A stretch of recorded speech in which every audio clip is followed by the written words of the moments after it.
Shabbat Hagadol. C'est marqué qu'à la fin des temps, qu'Hachem enverra le Eliyahu Hanavi. Beine Anochi Sholeach Lachem et Elia Navi. Donc il dit là-bas, c'est Yom Gadol Venora, grand jour, c'est-à-dire un jour spécial, d'accord? Le jour de la fin des temps. Et il dit là-bas, Veshiv lev avot al banim velev banim al avotam. Et j'enverrai un souffle, un esprit qui fera en sorte que les enfants ramèneront à la Teshuvah les parents, et les parents reviendront et ramèneront aussi les enfants. C'est-à-dire qu'il y aura une interaction dans les générations. Peine, il dit, et si ça n'arrive pas, c'est-à-dire si ce souffle de Teshuvah n'est pas assez puissant pour réveiller le Ham Israël, peine de crainte que Nikita Becherem et Haaretz Becherem, de crainte que je ne frappe ce pays, donc on parle d'Eretz Israël, d'anathème, d'excommunication. Même Hachem peut dire, c'est le premier souffle. Je vais finir quand même. On parle pas de Noah. On parle pas de Noah. Je voulais simplement dire quelque chose parce qu'après je vais l'oublier. Ah ouais, je suis comme toi. Alors marque-le, écris-le, parce que pas de silence. Regarde. Maintenant, on peut se poser la question. C'est une question qui est une question fondamentale. C'est à la limite existentielle. Ça veut dire quoi? Que si maintenant cet élan de Teshuvah n'a pas lieu, ça y est, c'est cuit. Les carottes sont cuites. Qu'est-ce qui va se passer? Tout le monde va mourir. On ne sait même pas. Il dit le pays sera frappé d'anathème. Anathème, ça veut dire excommunié. C'est-à-dire que ce pays sera mis en quarantaine. Alors on ne sait pas exactement. Bon, il faudrait voir les Mefarshim, je n'ai pas eu le temps de voir. Mais il m'est venu une idée. C'est la même idée que j'ai développée sur le Dvar Torah là, que j'ai écrit sur Kol Villeurbanne. C'est la même idée. Moshe Rabbeinu attend l'appel de Dieu pour rentrer dans le Mishkan et pouvoir converser avec Dieu. C'est incroyable. Marqué que Hachem parlait à Moshe diber à Hachem, panim el panim, il parlait face à face comme on parle avec son ami. Et maintenant tu construis, veut dire, tu respectes les ordres à la perfection. Tu construis le Mishkan et t'oses pas rentrer. T'attends qu'on t'appelle. C'est une leçon, c'est un moussard pour nous, c'est une leçon de morale énorme. C'est-à-dire, à aucun moment tu peux revendiquer un droit quelconque vis-à-vis de Dieu. Et pourtant, dans les générations, les dernières générations, on te dit, à chaque instant où tu en éprouves le besoin, tu peux invoquer Dieu. Hachem, Hachem, je t'en supplie, aide-moi, sauve-moi. Alors quoi, t'es mieux que Moshe finalement. Moshe, lui, il fallait qu'il attende l'appel de Dieu. Le dialogue se faisait dans un endroit restreint. Après, mais au début, non. Non. Au début, il parlait directement avant le D'accord, peu importe. Mais maintenant, ça y est, les règles, elles sont fixées. C'est terminé maintenant, tu es obligé de respecter ces règles. Qu'est-ce qu'il y a Non, je veux dire, toi tu dis que les gens ils font des prières, ils appellent, mais est-ce qu'il va leur répondre? Bien sûr. Sinon à quoi ça peut servir sinon? Et qui a fixé si tu sais d'avance que tu ne seras pas répondu, c'est que tu sais pas. Peu importe, mais tu demandes. Mais même après, tu... Non, ce que je veux dire, c'est que maintenant tu as la possibilité tu peux le faire. d'appeler Dieu matin, midi, soir, 24 heures sur 24 si tu en as envie. Mais les autres aussi avant. Non. Pourquoi? Parce que dès qu'il y a eu le Mishkan, la relation à Dieu, elle s'est trouvée limitée par le Mishkan. Parce qu'il a fait le Mishkan, c'était le but de l'histoire. Non, mais il était là pour peu ça, importe, maintenant que le Mishkan est là, alors on ne comprend plus pourquoi dans nos générations... Pourquoi on a le droit maintenant de parler à Hachem Du coup. Mais moi j'avais une question par rapport à ça. Je peux te la poser, je peux l'oublier. Vas-y, alors, mais vite fait. Qui a instauré le changement? Quel Je veux changement? dire, on peut parler à Hachem sans le C'est Mishkan. Dieu. Hachem, il a dit ça. Mais vous quand pouvez il a parler. détruit le Beth Amikdash, Oui, il n'y a plus d'endroit maintenant. d'accord. Donc il a dit, vous pouvez me parler en Spécifique. direct alors. Et on n'a pas le choix. Je vais expliquer On quelque n'a pas le chose. choix. Je vais Est-ce qu'il t'expliquer nous l'a que. dit ou il nous l'a pas dit? Il ne l'a pas dit, ou tu l'as marqué Alors, nulle part. comment on sait Je qu'on comprends pas toi, peut... mais- Parce que les tzadikim eux-mêmes, Ah, qui c'est les eux, Chachamim, hein. les tzadikim, Oui. c'est pas les chachamim, les tzadikim. Ouais. Tzadikim, ils ont un accès particulier, d'accord, à Hachem. En fait, les tzadikim, leur rôle, c'est de comprendre jusqu'où va le chesed de Dieu, jusqu'où est capable d'aller la miséricorde divine. À partir de ce moment-là, lorsqu'ils l'ont capté, ils l'ont détecté, à ce moment-là, le chesed lui-même devient effectif. Et c'est ce qui nous permet à nous, à travers toutes les générations, et c'est ce qui nous permet à nous maintenant de pouvoir bénéficier, de profiter, tu vas bien? Israélien. De profiter maintenant de la possibilité, la proximité d'avec Hachem dans n'importe quelle circonstance, dans n'importe quel endroit. Alors maintenant, il faut que tu répondes à la question que tu nous as posée ou qu'on t'a pas répondu. Pourquoi Abraham, il devait attendre? Il devait. Il devait attendre. Pourquoi Moshe, il devait attendre? C'est simple. Pas Moshe. Je sais pas si c'est- non. Qui De quoi? Abraham. Alors, le problème maintenant.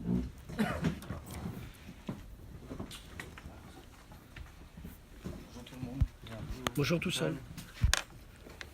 Étant donné que ce travail a été fait de divulguer, de révéler le chesed extraordinaire d'Hachem, à partir de ce moment-là, les choses, elles ont complètement changé. C'est-à-dire que maintenant, ce que le prophète prédit, Malachi, c'est Ezra. C'est le même prophète. C'est le dernier des prophètes. Après, il n'y en a plus aucun qui s'est exprimé. Donc ça signifie que c'est le dernier qui a raison. D'accord? C'est-à-dire que plus qu'il n'y a plus de prophètes, que le dernier a annoncé ce dont on a parlé tout à l'heure, que si jamais on ne faisait pas Teshuvah, alors on allait recevoir la darba sur la tête.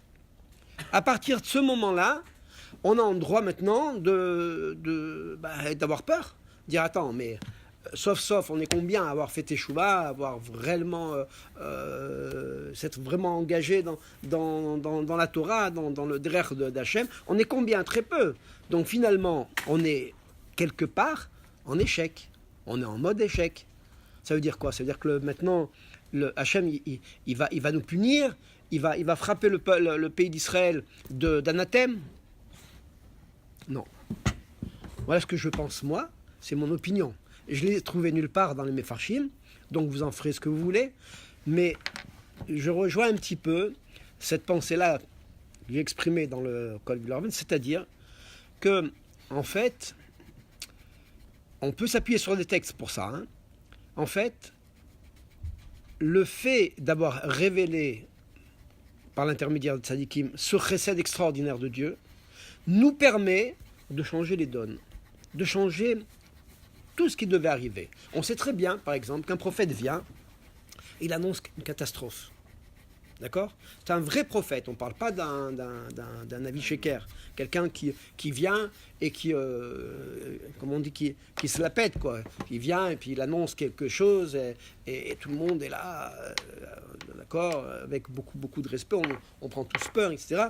Non, on parle d'un vrai Navi. Vous savez que le Navi, il était... il devait être éprouvé par le Beth Din de manière très très concise. Si il ne répondait pas aux questions très précises, il était mis à mort. Donc il ne fallait pas s'amuser à ça. D'accord? Maintenant, le gars, il vient et voilà, je suis très inspiré, je suis quelqu'un de très très kadosh. Voilà, Dieu m'a parlé, comme il y a pas mal de vidéos, hein, vous allez voir pas mal de vidéos. Je suis le prophète de Dieu et j'annonce telle et telle chose, etc. Non. C'est pas comme ça que les choses elles se passaient. Les prophètes qu'on a répertoriés dans les Nevi'im, ce sont des prophètes qui ont été tous éprouvés et dont on a attesté qu'ils étaient des vrais prophètes. D'accord? Quand on parle de prophétie, ça veut dire qu'on demandait par exemple au prophète, dis-moi ce qui va arriver demain à telle heure, à telle seconde. Si tu es un vrai prophète, tu dois être capable. Donc il s'adressait à Dieu, à Hachem, lui disait, si c'était un vrai prophète, voilà ce qui va arriver. Et je crois 3 ou 4 fois, je ne me souviens plus exactement, je n'ai plus tous les détails en tête, mais voilà comment il était éprouvé. Et donc, si les choses arrivaient, donc il était considéré comme un vrai prophète. Et si maintenant ça n'arrivait pas, alors il était mis à mort. Voilà, donc. Alors regardez. Maintenant, un vrai prophète annonce une catastrophe. La catastrophe n'arrive pas. Est-ce que on doit maintenant le délégitimer ou pas? J'ai quelques problèmes avec le français ce soir, je remarque. Hein. Je crois que c'est la fatigue. On a frotté et tout. Bon, pas trop la vérité. Faut être honnête. Hein. Faut être honnête. Si t'as une catastrophe, c'est pas grave. Si elle n'arrive pas. Alors, au contraire, une bonne chose. Alors pourquoi est-ce que maintenant ce prophète est considéré toujours, garde son statut de prophète? Non. Alors écoutez. C'est simple. C'est qu'en réalité, il est possible maintenant que les Bnei Israël, ceux qui devaient être normalement punis, il est possible qu'ils aient fait Teshuvah et que donc cette catastrophe n'arrive pas. Par contre, un prophète qui prophétise quelque chose de bien, un bon événement, ça c'est obligé d'arriver. Hachem ne revient jamais sur quelque chose de bien qu'il a annoncé. Ouais, obligé. Si ça n'arrive pas, c'est que c'est un faux prophète. D'accord? Donc maintenant, ce que Malachi annonce, que si on ne fait pas Teshuvah, eh bien, le pays sera frappé d'anathème. Alors on peut très bien déjà répondre que du fait de la Teshuvah d'un certain nombre de personnes, eh bien, le décret a été annulé, ou plus que ça, selon l'esprit de ce dont j'ai parlé tout à l'heure, du fait que les tzadikim qui se sont succédés durant toutes les générations pour expliquer, pour faire descendre ce chesed d'Hachem, donc tout maintenant, tout a changé. La prophétie de Malachi, elle n'arrivera pas, puisque maintenant on a révélé un aspect de Dieu qui n'était pas révélé auparavant. Et ça change tout. Il n'y a pas marqué que tous les bénis israéliens vont faire Teshuvah? Il y a pas, on m'a toujours dit que c'était marqué. Alors je vais te dire. Non mais. Alors, Michael, ta question est très intéressante, parce qu'elle nécessite donc une réponse appropriée. Alors, la Teshuvah, elle ne peut avoir lieu que s'il y a un libre arbitre. Si maintenant, tu as décidé de ne pas faire Teshuvah parce que tu es trop pris, qu'est-ce qui empêche une personne de faire Teshuvah? Qu'est-ce qui empêche une personne? Un mauvais penchant. Plus précisément, c'est l'état à vote qu'il a. Oui. C'est les plaisirs qu'il a dans ce monde. D'accord? On peut l'appeler Yetzerara, on peut l'appeler comme on veut. Ouais. Mais c'est les plaisirs que chacun possède et qui sont en réalité très personnels. Chacun a le plaisir qui lui correspond. Comprenez? Mais ce plaisir-là, il occulte quelque part le devoir d'accomplir la mission pour laquelle on est là, tout simplement. D'accord? C'est le libre arbitre, voilà. Parce que ce serait été vachement simple. Hachem, il prend les gens, il leur dit ouais, ça, vous êtes tous religieux, puis ça y est. Terminé, bien sûr. Oui, mais moi, ce que j'ai lu, par exemple, si on parle par exemple pour Mashiach, moi, ce que j'ai lu, on dit pourquoi l'odorat, c'est Mashiach, il jugera par l'odorat, comme Hachem, il sent les corbanotes. Ça, c'est la pureté, du cœur. Mais moi, ce que j'ai lu, Mashiach, lui, et même la faute que le Béné Israël il aura fait, même lui, il va se mettre à sa place pour voir à quel point c'était difficile pour lui de ne pas faire cette faute-là. pour lui pardonner. Non, mais c'est sûr.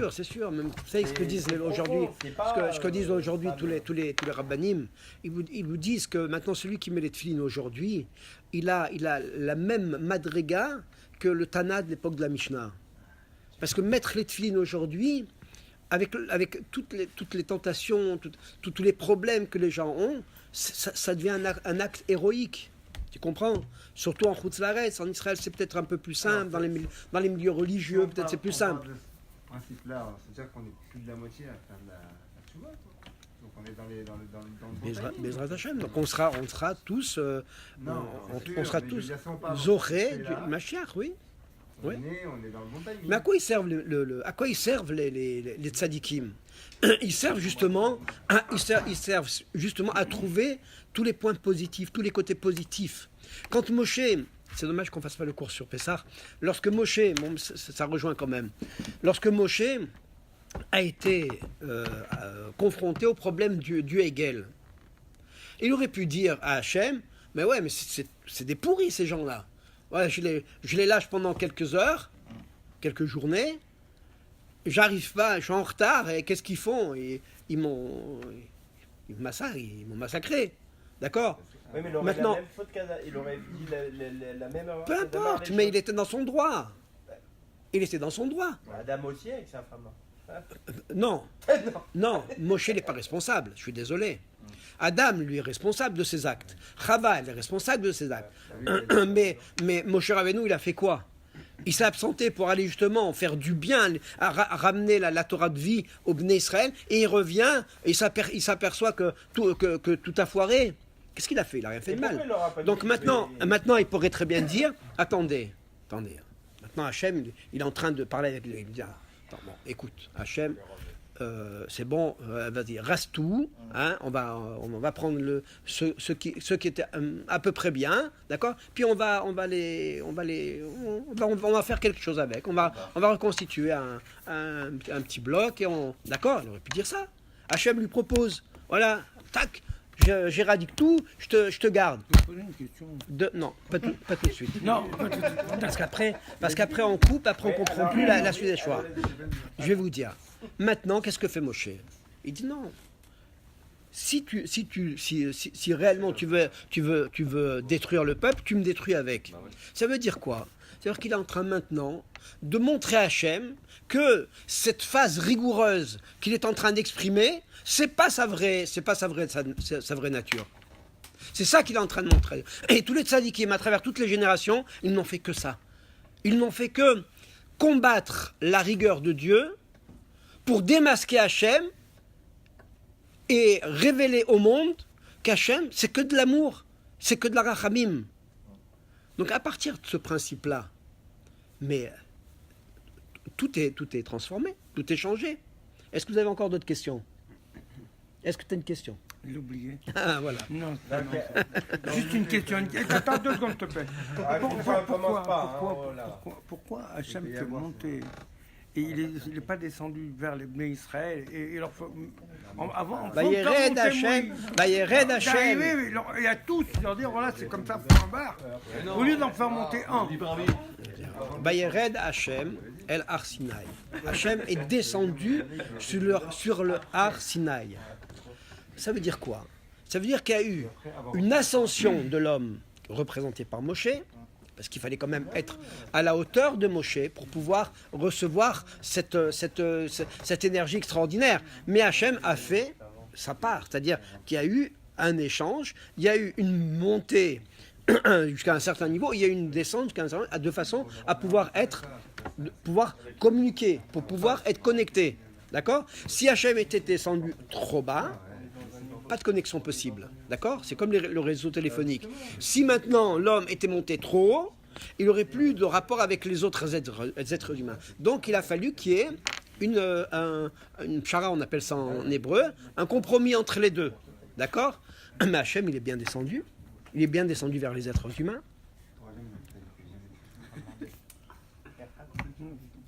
Alors, regardez, on va travailler maintenant sur